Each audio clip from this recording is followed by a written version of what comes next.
পাত্রী দেখতে এসে আমির বলল, দেখুন আমার আজাইরা কোনো সময় নেই, মূল কথায় আসি। আমি যে মেয়েকে বিয়ে করব সে দরকার হলে প্রয়োজনে গরিব হোক, কিন্তু আমার শিক্ষিত মেয়ে দরকার, কারণ আমি চাই আমার বাচ্চা কাচ্চা সব শিক্ষিত হবে। আগেই বলুন মেয়ের ম্যাট্রিকের রেজাল্ট কি?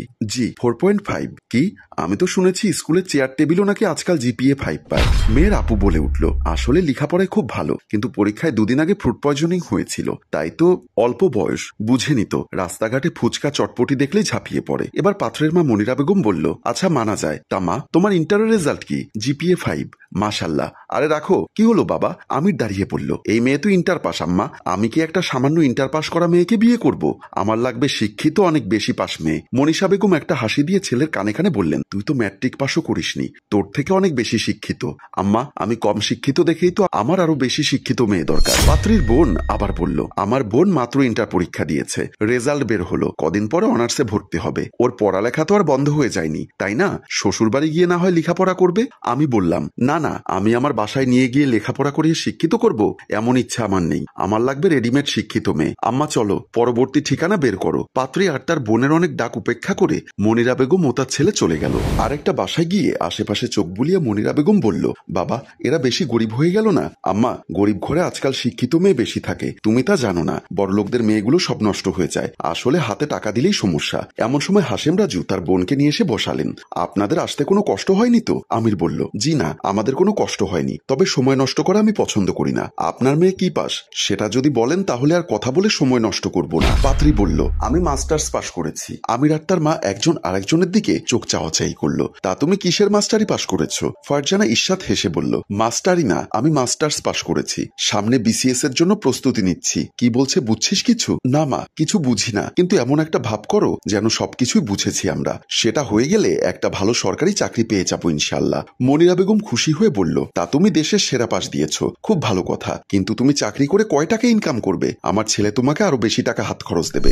জি, বিষয়টা হচ্ছে আমি যদি বিসিএস করে একটা ভালো সরকারি জব করতে পারি তাহলে সেটা আমার ছেলে মেয়েদের জন্য একটা ভালো এক্সাম্পল হবে, ওরাও আমাকে দেখে ইন্সপায়ার্ড হবে। মনিরা বেগম কিছু না বুঝে ছেলের দিকে তাকালো। আরে বোঝুনি আম্মা, ছেলে মেয়ের জন্য ভালো হবে, আমি সব বুঝতে পারছি। আব্বা বিয়ে ফাইনাল, আপনি এক্ষুনি কাজী ডাকুন। গফুর সাহেব বললেন, কি বলেন? এখন কাজী ডাকবো? এত তাড়াতাড়ি কিভাবে কি করব? আরে আপনি কেন ভয় পাচ্ছেন? আপনার সাথে কাজী থাকেন, আপনারা শুধু কাজী ডাকুন, বাকি সব খরচ তো আমার ছেলে করবে। গফুর সাহেব ও তার মেয়ে আমির ও তার মায়ের খুশি দেখে অবাক হয়ে তাকিয়ে আছে। বাসুর ঘরে সেজেগুজে বসে আছে ফারজানা। এমন সময় সেখানে আমির এসে বিছানায় বসলো, তবে তার সাথে আরেকজন। কি হলো, তাকিয়ে আছিস কেন? তুই তোর কাজ শুরু কর। কি ব্যাপার, আপনি বাসুর ঘরে অন্য একটা ছেলে নিয়ে আসলেন কেন? তাতে তোমার কি সমস্যা হয়েছে? তুমি তোমার কাজ করো, ও ওর কাজ করবে। এই তুই কি দেখছিস, কাজ শুরু কর। ছেলেটা হেসে হেসে বিছানায় বসে গেল। ফারজানা অনেকটা ভয় দাঁড়িয়ে গেল। তারপর দেখলো ছেলেটা আমিরের পা টিপে দিচ্ছে। কি ব্যাপার, আপনি বাসরাতে অন্য একজনকে ঘরে নিয়ে এসে পা টিপাচ্ছেন কেন? আমির বিরক্ত হয়ে বলল, ও পা টিপে না দিলে কি তুমি টিপে দিবে? পা টিপে না দিলে আমার ঘুম আসে না। দেখুন এতদিন আমি ছিলাম না, এখন তো আমি আছি, তাই না? এখন আমি আপনার পা টিপে দিচ্ছি, কিন্তু আপনি ওনাকে বের করুন প্লিজ, আমার বাসর ঘরে অন্য একজনকে দেখতে অসহ্য লাগছে। ভাইজান ভাবি তো ঠিক কথাই কইছে, এখন আপনার বিয়ে হইছে, এখন ভাবি আপনার পা টিপে দিবে, এখন আর আমার কোনো কাম নাই, আমি যাই। উঠে যাবি? আচ্ছা যা। ছেলেটা ফারজানাকে সালাম দিয়ে চলে গেল। ফারজানা স্বামীর পা টিপে দিতে লাগলো। স্বামী মনে মনে ভাবলো, বউ শুধু শিক্ষিত না, কিছু গুণও আছে, যাক জিতেছি। পরদিন খাওয়ার পরে যখন আমির বিছানায় এপাশ ওপাশ করছিল তখন ফারজানা এসে বলল, কি ব্যাপার, আপনি বিছানায় এভাবে ছটফট করছেন কেন? আপনার কিছু লাগবে?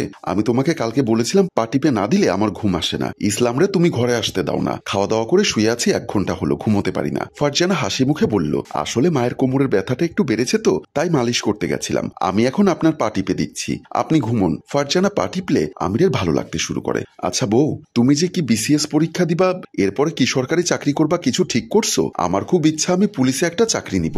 আমির হুড়মুড়িয়ে উঠে পড়ল, কি পুলিশ? জগতে এত চাকরি থাকতে তুমি পুলিশ কেন? পুলিশ শুনে আপনি ভয় পান কেন? আপনি চোর না ডাকাত? আগে বলো পুলিশ কেন? আরে পুলিশের চাকরি আমার খুব ভালো লাগে, পুলিশের ইউনিফর্ম পরে দেখবেন কিভাবে চোর ধরি। আমির বিষম খেয়ে উঠল। ফারজানা পাশে পানির গ্লাস এগিয়ে দিয়ে বলল, কি হলো আপনার? আমির কোনোভাবে শান্ত হয়ে মনে মনে বলল, আল্লাহই জানে ইঁদুরের গর্তে বিড়াল কেন পাঠালো। রান্নাঘরে কাজ করছিল ফারজানা। এমন সময় তার শাশুড়ি এসে বলল, বৌমা তুমি গরুর মাংস রান্না করছো? করো করো, কিন্তু তুমি কেন করতে গেলে? আমাকেও বলতে পারতে, তোমার হাতে যদি ভালো না হয়। কেন মা, ভালো হবে না কেন? আপনি দেখবেন নিশ্চয়ই ভালো হবে। না মানে বলছিলাম তোমার বাবার বাড়িতে তো আর এভাবে করে গরুর মাংস রান্না করনি কখনো, বছরে 6 মাসে হঠাৎ করে মাংস রান্না করতে গেলে কি আর ভালো অভিজ্ঞতা হয়? তারপর মশলার কৌটো হাতে নিয়ে বলল, ও মা মশলার কৌটো খালি কেন? আমার ছেলে তো গত পরশুদিন বাজার করলো, বাজারের জিনিসপত্র কি বাপের বাড়িতে দিয়ে দেওয়ার অভ্যাস আছে নাকি? ফারজানা ফারজানা একটু রেগে গিয়ে বলল, আপনার ছেলেকে বলবেন এখানে সিসিটিভি লাগাতে, তাহলে আরো ভালো করে নজরদারি করতে পারবেন আমাকে। মনিরা বেগম অবাক হয়েছে, বললেন, সেটা আবার কেমন টিভি বৌমা? ক্যামেরা, গোপন ক্যামেরা, তাহলে আপনি নিজের ঘরে বসেই আমাকে চোখে চোখে রাখতে পারবেন। কথাটা বলে ফারজানা রাগ করে চলে গেল। তারপর শাশুড়ি মনে মনে বলল, এটা তো ভালো বুদ্ধি। রাতে বাসায় ফিরে আমি রুমের মধ্যে পায়চারি করছে, এমন সময় ফারজানা এক গ্লাস পানি নিয়ে আসতেই একটা চট দিয়ে বলল, শুনলাম তুই নাকি আমার মায়ের সাথে বেয়াদবি করেছিস। আমার কি হয়েছে আমাকে আগে জিজ্ঞাসা করতে পারতেন, এভাবে আমার গায়ে হাত তুলে ফেললেন। আমির আর একটা চট দিয়ে বলল, আমি তোর গায়ে হাত তোলার আগে তোর থেকে পারমিশন নিতে হবে নাকি?